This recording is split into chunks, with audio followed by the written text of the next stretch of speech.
from the Digital Media Center on the campus of Southern Oregon University in Ashland, Oregon. This is Ramping Up Your English, an educational program for intermediate level English language learners. Here's your host for Ramping Up Your English, John Letz.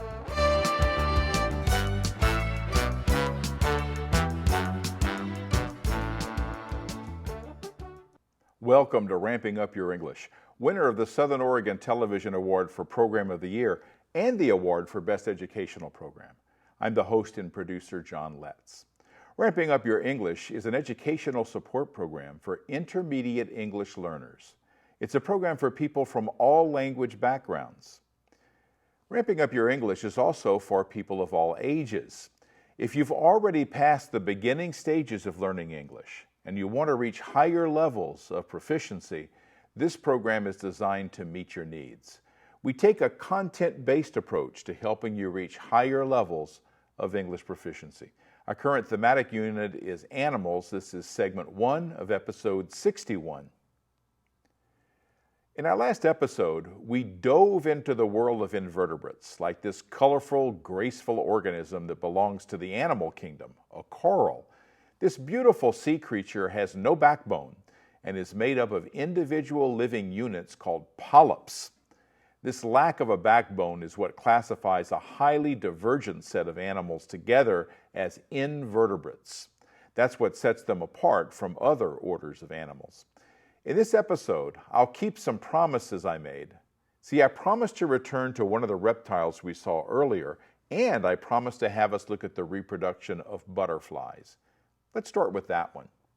Butterflies like this one are pollinators in the adult phase of their life cycles. They seek the sweet nectar contained in flowers. This quest has them carrying pollen from flower to flower, pollinating the plant so they can continue their own life cycle. So we all admire the butterfly in its adult stage, both for its critical role as a pollinator and for the beautiful color and graceful flight with which it blesses our world. We're not all that crazy about the same animal in its other stages, especially the larva stage. A caterpillar does one thing and does it well. It eats. It's taking life energy from the host plant to fuel its growth into other phases of its life cycle. Now, if that's your favorite plant that it devours, you may have some unkind words to say in your native language about caterpillars. Well, as we watch the movements of this spiky caterpillar, note the leaf in the background. There's a big chunk eaten out of it. Looking for more as we consider this caterpillar began as an egg and is no doubt moving toward its next meal. There's even a children's book entitled The Hungry Caterpillar. An adult caterpillar laid her eggs on this plant so the caterpillar could do what caterpillars do: eat. Now, caterpillars go through complete metamorphosis. Like other insects, they begin as an egg. Most of the eggs will never make it to the next stage because something else will eat them. That's the way it works. Now, the eggs that survive hatch into tiny caterpillars, and they start eating immediately. And thus they start growing and passing through numerous instars until they reach the size that you saw in the video. Now, do you remember from the darkling beetles which stage follows the larva stage? Let's see what happens to the caterpillar after eating and eating. The caterpillar attaches itself to a branch or other object and changes again, like the darkling beetle we saw in the last episode. The caterpillar passes into the pupa stage. For butterflies, we call this the chrysalis stage.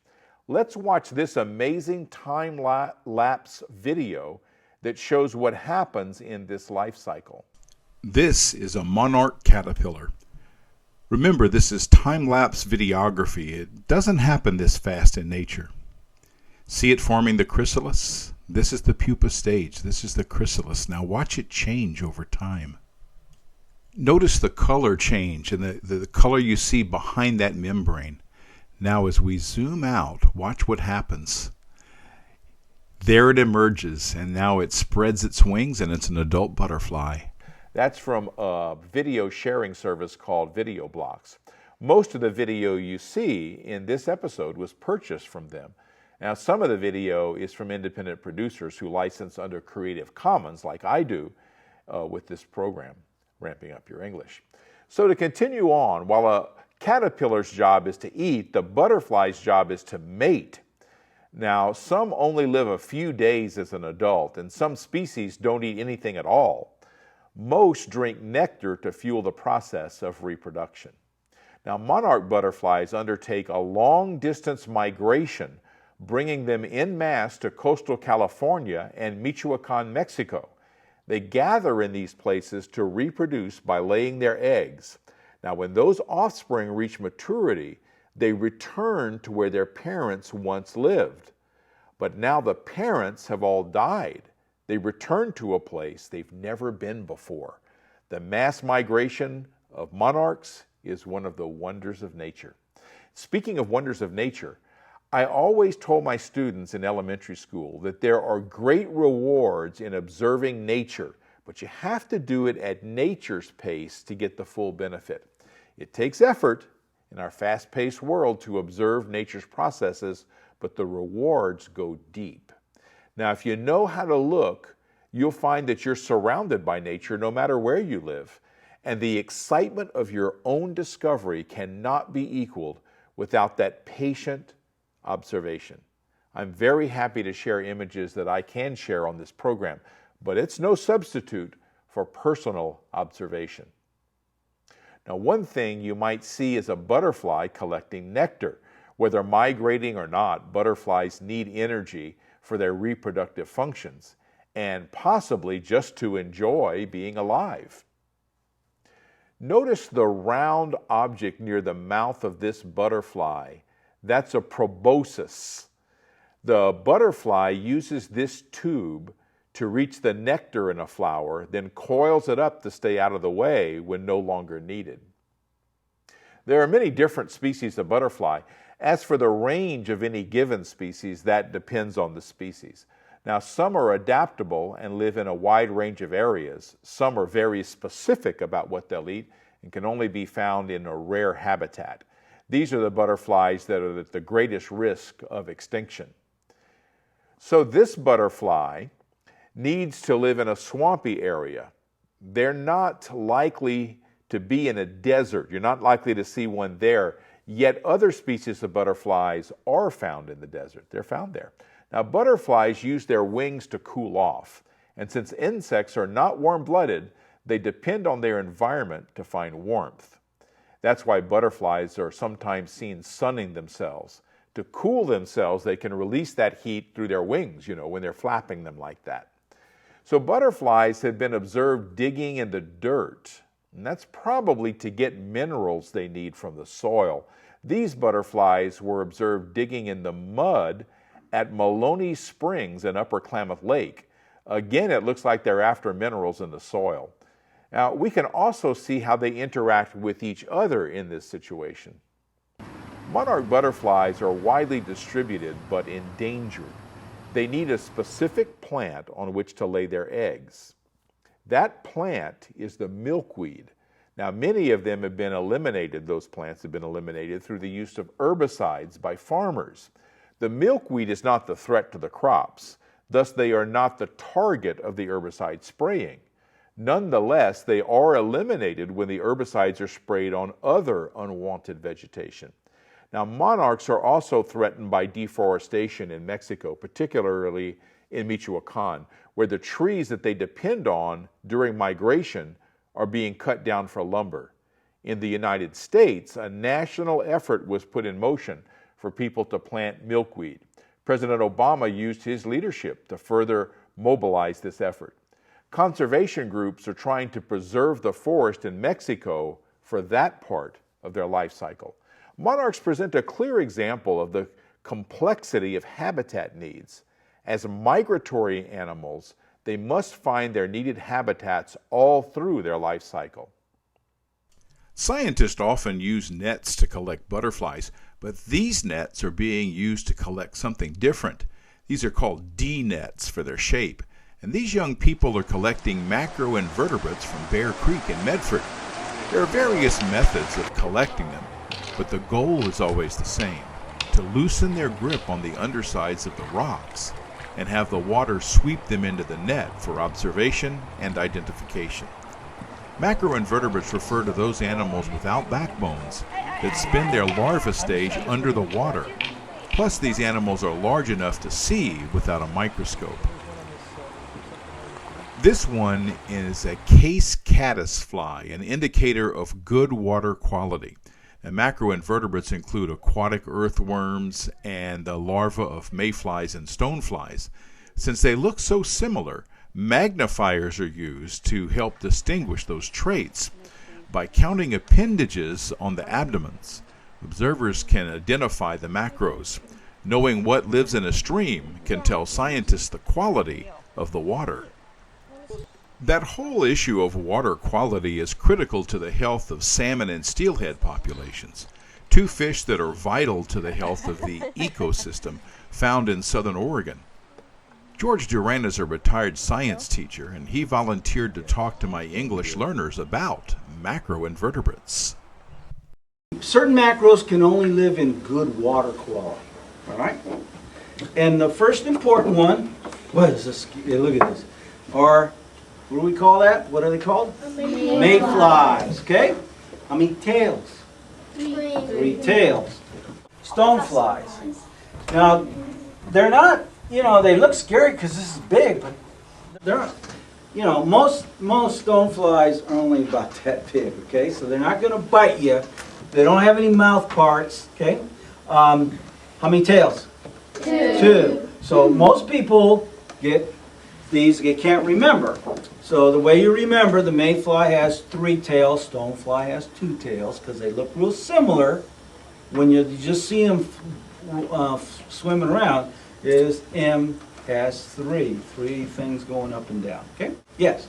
Do they start changing and they start changing? Do they start changing? They will, and it's called metamorphosis. What they do is they spend their time living in the creek around the rocks, and then pretty soon, as they've got bigger and bigger and bigger, it's time to turn into an adult, and we call that metamorphosis. Well, these macros do this underwater. They have a cocoon, just like a butterfly, but a butterfly is on land. Butterflies aren't macros. And they build a cocoon and they turn into the adult, okay, underwater. This is not the adult bug. This is what we call, it's the immature bug. Now there's a name for that. It's called larvae, okay? Larva. That just means it's the stage of a life cycle of a bug. It's going to turn into an adult, okay? And that's why it looks funny. Now most of the macros you're going to collect are like this. They're the larvae form of insects, so they're not the adult. This bug turns into the adult in water. Well, wings don't do you any good in water. So what will happen is they'll float to the surface of wherever creek they live in, or pond, or lake, and they'll sit there on the surface and dry their wings because they're wet. They can't fly with wet wings, so they dry their wings. Okay? And it might take 20, 30 minutes if it's a nice warm day. What things come up from the water to eat all of these mayflies sitting up there? Fish. And a lot of times you see a lot of fish. When there's a mayfly hatch, as it's called, when they float to the surface, a lot of times you see a lot of fish feeding on them because they sit there. They can't move. They dry their wings. Then they fly around looking for a mate. A species of mayfly, adult, only lives 2 days as an adult. Imagine your life if you only lived 2 days. It'd be pretty short, huh? Well, one species only lives 2 days, finds another partner, the opposite sex. They got 2 days to do this. They mate, and the female lays their eggs on the surface of the creek. And they float down to the surface, attached to the rocks. They hatch as a larva, and they live most of their life as a subadult or a larva. After George Duran's presentation, I took students to Bear Creek Park where they collected macroinvertebrates. It was unforgettable learning that helped them use English in an academic setting, forging cognitive development with language acquisition. It also boosted their scientific knowledge in terms of life science. I'll never forget my first look at a mayfly under magnification. The abdomen had feathery structures I recognized immediately as gills. Well, to my knowledge at that time, only fish had gills. I had wondered how these insects could stay underwater without coming up to breathe. Now I had my answer. Well, there's nothing like teaching to learn more about the world. Speaking of learning more, let's see how much of the following video you understand. It's about the same subject, macroinvertebrates. Looking at Bear Creek in Medford, it's easy to believe there's nothing living in there. But these young people think otherwise. They're stirring up the rocks on the creek bottom and catching whatever they stir up in these nets. There are two basic techniques for a collection like this: using your feet to agitate the rocks, or moving the rocks with your hands, and then catching what comes out with the net. Either way, the dip net will usually catch macroinvertebrates, animals to be sure, but aquatic animals. They're small, but large enough to be seen without a microscope. Macroinvertebrates include larva stage of insects. At that stage, they can get oxygen directly from the water. Here's the larva stage of a caddisfly, and these are aquatic earthworms. Macroinvertebrates are identified according to physical traits. Magnifiers like these help people see details. Some macroinvertebrates, like caddisflies, are intolerant of pollution, so their presence indicates good water quality. All macroinvertebrates supply food to salmon at certain points in their life cycle. These kids learn about this at an event called Latino Kids and Bugs. You're watching Ramping Up Your English, an educational support program for intermediate English learners. This is an opportune moment to look at your listening comprehension. With the discussion before the video as well as the visual input, how much were you able to understand in the video clip you just watched? Well, that's a good question to ask from time to time. Hopefully you're encouraged by how much you can now grasp in your target language, which is English. At the beginning of episode 1, I promised to bring back one of the reptiles we focused on in episode 59 so we can explore its life cycle. We'll look at a favorite reptile, a sea turtle. Now, it won't surprise you to know that sea turtles spend most of their lives in the water, but they're not born there. Female sea turtles must leave the familiar environs of the ocean to reproduce. Like most reptiles, sea turtles begin their life cycle as eggs. Those eggs cannot be laid in the water. The females return to the beach where they began their life and lay the eggs in the sand. Now, this video taken by Nathan J. Robinson for the Leatherback Turtle Institute shows us the whole process. So I'm going to talk you through this. This is a turtle emerging from the sea, obviously, and we have some Spanish subtitles here that sort of help us. So this is just an amazing video. It's making its body pit right here. And we can see this in real time, which is just absolutely a miracle. It's making the egg chamber here. Now, I've seen some of turtles coming onto the beach before, but this whole part with this type of video focused in so and zoomed in so close is something I've never seen before. Do you see how that with its back leg it actually picked up the sand and threw it over? And then of course now it's laying the eggs. And you've probably seen before, or maybe not, seen how many eggs a turtle lays. We're not going to watch her lay all of her eggs, but they go plopping down into there. There's some of the eggs you can see inside that egg chamber. So it continues laying eggs is how we put it in English. Now she's covering the net. So she's using her back legs again, or back flippers, I should say, since it's a sea turtle. And it's very important for the protection of those eggs. That's where they'll hatch, is inside that egg. Now this says dancing, bailando, in Spanish. It's what she's doing is packing down that sand to make it harder for anything to attack her eggs. Now she's camouflaging the whole thing so it won't be as obvious to other animals or to people, unfortunately. Now she's returning to the sea, and so you can see her heading out. They see that lighter color of the water, and that's the direction they go to go back into the sea. Once she's in the sea, unless she has more eggs to lay, she's going to stay there the rest of her life. So now she's returning to the sea. What a privilege to watch this life-giving process. And this is only half of the process. What happens to those eggs she covered and left on the beach? Well, this is the challenge for a sea turtle, you see, the reproduction. First is the issue of whether or not the adult turtle's beach is still there for her use. If a new hotel has been built on the beach, where's she going to lay her eggs? And what if people are driving on the beach? These activities can keep the female from laying the eggs in the first place, even if she gets to lay her eggs. So as this one did, there are still dangers to the turtle eggs, and some people dig them up for food. Animals do this as well, especially raccoons, and that's why people now guard the egg nest to give them a chance to hatch out. Now let's watch what happens to those eggs when they're protected. So take a look at this.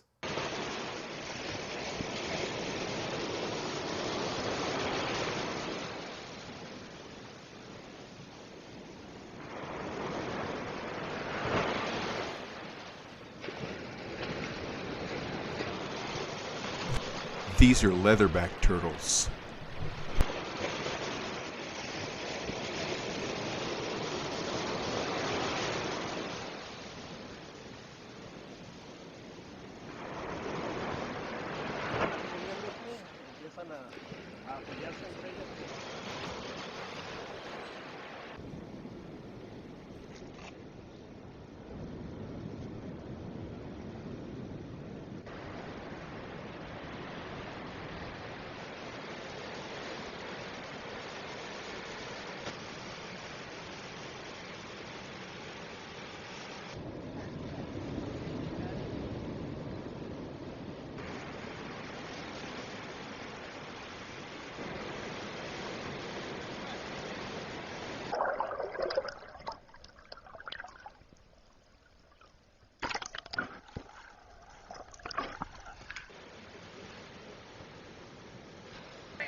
Here's my hand to show you guys.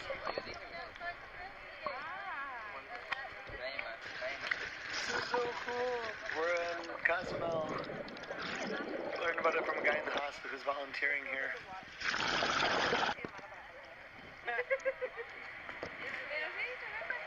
There are a number of changes to the habitats of sea turtles that have had a negative effect on their population.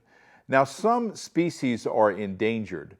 People have been mobilized to help sea turtles, and some attitudes have changed. Peer pressure and conscience has reduced the number of people seeking to eat turtle eggs. And only the most thick-headed people have insisted on driving on the beach when the turtles are laying their hatchlings. Now, the life cycle of the turtles is beautifully related in this book by Gail Gibbons. It's entitled Sea Turtles and is both written and illustrated by her. This book is packed with things to know about sea turtles. It also includes the challenges that sea turtles face and the actions that people are taking to help them. So her use of labels helps readers understand what they're seeing and provides a natural way to introduce and reinforce the vocabulary. By the way, The tears of the turtle are not believed to be connected with emotions. It's the way that sea turtles get rid of salt from their bodies taken in from the sea. Gibbons explores the dangers sea turtles face, as well as the joys, like the hatch-out we saw earlier. I highly recommend this book, Sea Turtles by Gail Gibbons. It has just the right level of vocabulary for, sorry about having that upside down, for the upper, intermediate, and advanced English learners. No, you don't have to read it upside down. You'll build your vocabulary and enjoy this beautiful book for some time when you have it. So we'll learn more about the life cycles in our next episode. Meanwhile, you can get in touch with me at letscreatepro@gmail.com. Plus, you can visit my website, letscreate.org, for all the support materials for this episode. Just navigate to the episode 61 page. You can watch and even download all the episodes of Ramping Up Your English at archive.org/details/roguetv. Use that search box, Ramping Up Your English.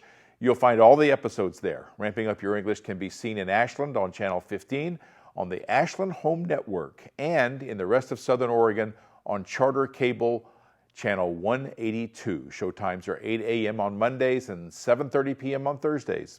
Showtimes will vary in different areas. Check your local stations. I want to thank my director, Denise Ross, and my talented and gifted crew. And I want to thank you, our viewers. All of you help make this program an award winner. Join us next time for Ramping Up Your English. I'm John Letz. You've been watching Ramping Up Your English, a support program for intermediate level English language learners. Learn more. Visit our website at letscreate.org. You can also watch or download today's program at archive.org/details/roguetv. Join us next time on RBTV Voices for Ramping Up Your English.